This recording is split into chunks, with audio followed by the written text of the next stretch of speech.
A day in my life as a software bagtit. Kung may sobrang OA, may software bagtit.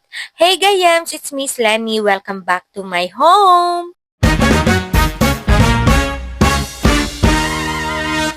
For today's video, ikukwento ko na naman sa inyo kung ano ang naganap sa aking buhay kahit na wala kayong pakialam. Samahan nyo kami ni Pata Team na mag-grocery ng mga ibebenta ni Humba. Pero bago ang lahat, ako muna ay mag-outfit check. Kasi hindi ko to magiging vlog kung walang outfit check. Alaga naman! Sa puntong ito ay on the way na nga kami sa Pure Gold kung saan kami mag-grocery. At syempre, kasama ko na naman si Para Team. Sabi niya dito, baka sabihin nila lagi na lang tayo magkasama, sabi niya. Sabi ko naman, aba malamang, talagang lagi tayo magkasama. Malamang anak mo ko. Kung ayaw mo ko maging anak, sige, dun ka na sa far away. At nag-video-video na nga ako dito at tignan niyo naman si Pata Team, sinabihan ko siyang malaki ang tiyan niya at ayan, pinabasit niya. Napaka-utak naman talaga ang Pata Team na ito. At para nga madami akong video na may lagay dito, ay nag-video-video na nga ulit ako dito. At talaga naman na-expose ang Pata Team nyo. At tuwang-tuwa pa yan siya, na para bang may pagsisisi. Kasi dahil sa paghiling niya na gusto niyang magkahanap ng babae, ay ngayon ay nakakaaway niya na at nakakabardagulan niya. Pero okay lang naman daw yun. Kasi kung wala ako, tahimik ang buhay nila. Na para bang gusto na nilang ata nila na mawala ako. Kasi pag wala ako, tahimik sa lati. Kung wala talaga ako, hindi sila maingay. Yung pamilyang to, hindi maingay talaga. Dahil sa akin, ang ingay-ingay! Pero maingay talaga sila, Neng, lalo na si Humba. Kapag nag-armalit yung bungangan yun, talaga naman. At dahil na-GGSS ako kapag may lashes ako, ay nag-video-video na akes. Kasi naman, gandang-ganda nga ako sa sarili ko, ano ba? At fast forward nga po, ay nandito na nga kami sa Pure Gold. Gawin! Pure Gold daw, pero pure green naman. Ano ba? Pinaglaloko niyo ba kami? Panawagan sa Pure Gold, dapat pure green po ang tawag sa grocery niyo, ha? Baka sabihin niyo ako, desisyon ako, ha? Pero ganun na nga! At fast forward nga po, ay nakapag-grocery na nga kami sa mga oras na to. Yan nga pala yung ibebenta ni Humba dahil may small business siya. Yes naman, kayod lang ng kayod. At dahil nga nakabakasyon mo si Humba, ay kami nga lang ni Pata Team ang nag-grocery ng ibebenta ni Humba. Kasi kapag hindi kami pumunta, ay baka armalightin niya kami. Yung bunganga pa naman niya. At inilagay na nga ni Pata Team ang mga pinamili namin dito sa may sasakyan. At sa puntong ito ay makikita nyo na nagre-reklamo na siya kasi wala nga siyang kasama. Para bang nagsisi siya na isinama pa niya ako, wala naman na pala akong ambag.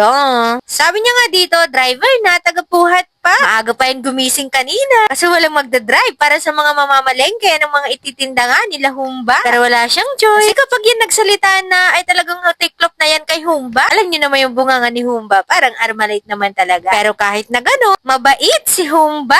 After nga niyan ay pauwi na nga kami at pupunta muna kami sa palengke para bumili ng mga bigas na ititinda nga nila Humba. At baka kasi kung hindi namin sundin ang mga utos ni Humba ay baka maging dragon pa siya at ikombo pa niya ang armalite niyang bunganga. Eh di wala na. Na legendary na kami. At MVP na si Humba. Talaga naman parang ML lang yan na. At syempre, nag-video-video na nga ulit ako dito para mas madami nga akong maipakita sa inyo. Kasi nga matagal akong hindi nakapag-upload. Akala mo naman talaga sobrang dami ko ng supporters, no? Na para bang may pakialam ba kayo sa mga pinagsasabi ko dito at sa mga videos ko? Pero I believe, may mga natutuwa sa akin dyan na nag-aabang sa mga i-upload ko. Huwag kayong mag-alala kasi kapag ako ay yumaman, hindi ko kayo makakalimutan. Bibigyan ko pa kayo ng pera. Mga tagpipiso, kaya rin na ba yun? At fast forward nga po ay talagang favorite ko itong view na to. Dito talaga na yung sobrang ganda naman talaga na para bang nasa ibang bansa. Wow. Kasi naman very nature talagang atake kasi sobrang daming puno. At kitang-kita nyo naman na napakaganda naman talaga. Like girl, kung matagal ka nang nakafollow sa akin talagang lagi mo to makikita sa mga ina-upload ko. Kasi the view, very viewing. Huh? Very viewing. At fast forward nga po ay nandito na nga kami sa palengke para bumili nga sa Pata Team ng bigas na ibebenta nga nila Humba malamang. Sino ba yung Humba na yan at kanina pa yung Humba na yan? Hulaan nyo. At bago nga bumaba si Pata Team ay talagang nakipagbiruan pa siya sa akin na sabi niya, na ano?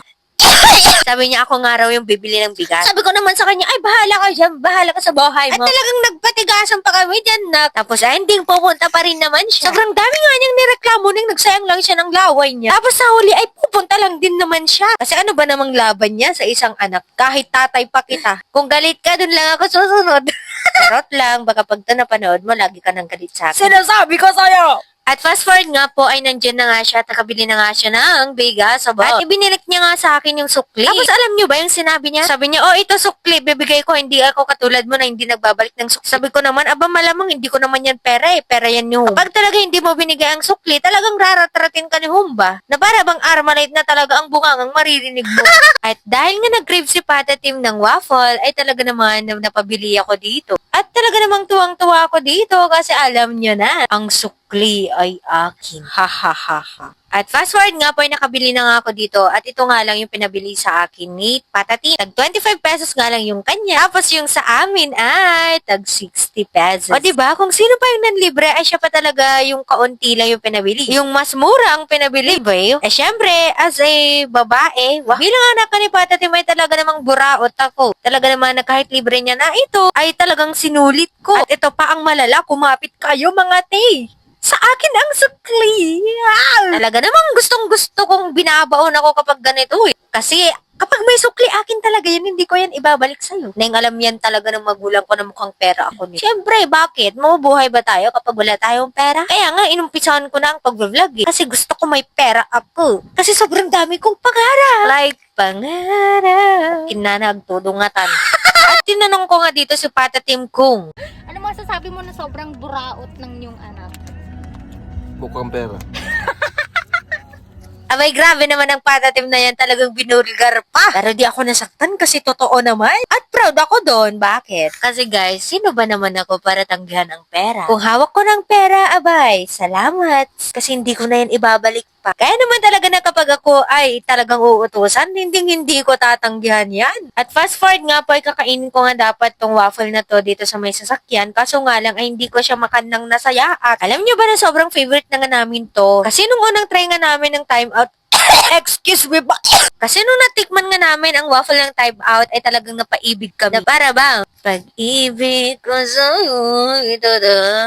At talaga namang sira ang diet dahil sa sweetness ng waffle na ito. Pero sakto lang talaga, hindi siya masyadong matamis. Kaya I love time out waffle. Kaya kung ako sa inyo at may time out dyan sa lugar nyo, ay itry nyo na yung waffle nila, te, cookies and cream to. And yes, napaka-perfect naman talaga. Very affordable. Pero sok na sok talaga, te, ang sarap. At ganito nga ang look niya, di ba?